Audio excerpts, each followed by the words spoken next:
Is this thing working? Yeah, okay. Okay, good.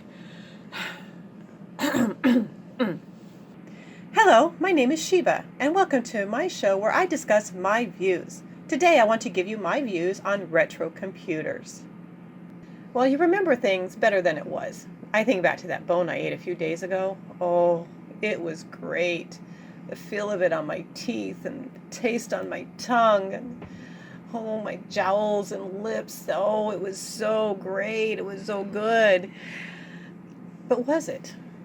There are always these little pieces that crumble off, and I could never gather them up and eat them. And my sisters and my parents were trying to steal it from me, even though they had their own. When I got to the end, it was gone. Back on track. So with retro computers, you had the fun playability of a simple game. It let your imagination fill in the blanks. You had the thrill of being able to enter the code and get it to run on the computer, because you had to type in the code you found in a booklet that came with the computer, or you found in some magazine or some other source. Without that code, you couldn't run that game. And if you didn't have a disk or a tape or some other way of saving it, you had to reprogram the computer by re-entering that code each time you wanted to play the game. If you don't have that code, you can't play that game. As home computers evolved, you could have the game code on a disk where you would find a file with information on what lines to change to make the games easier or harder. Change it from 3 lives to 10. Enemies appearing every 10 seconds to 15 seconds. Or change random bits of code just to see what it would do to the game. That was fun. But you forget what it was really like to live in that era. Nowadays, you are someplace waiting for something and you get bored, so you open your app store, download a game, and in like 3 minutes or less you're playing a game. Back in the day, you couldn't even take one of the 486 systems with you. On those, you had to physically go to the store to look over the games they had in stock. You had to check the system requirements carefully to make sure it would run on your computer, as back in the day, there was no low settings option. Everything either ran or it didn't. You would take the game home, put the first disc in the computer, and spend 20 minutes listening to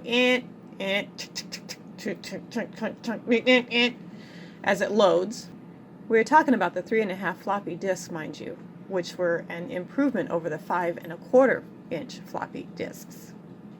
At any rate, then it would tell you to put in the second disk, and after an hour or so, you'd get it all installed, and then you would find, due to poorly worded system requirements list, you can't play it because the video capability is not of the required level, or not enough system memory, so you need to edit the config.sys or autoexecute.bat files to try and get your mouse, driver, or anything else to load high to the upper memory to free up system memory.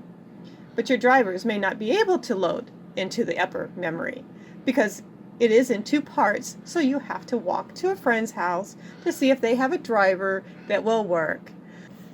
Or see if your computer guru friend that knows more about this issue than you can come over and see if they can fix it.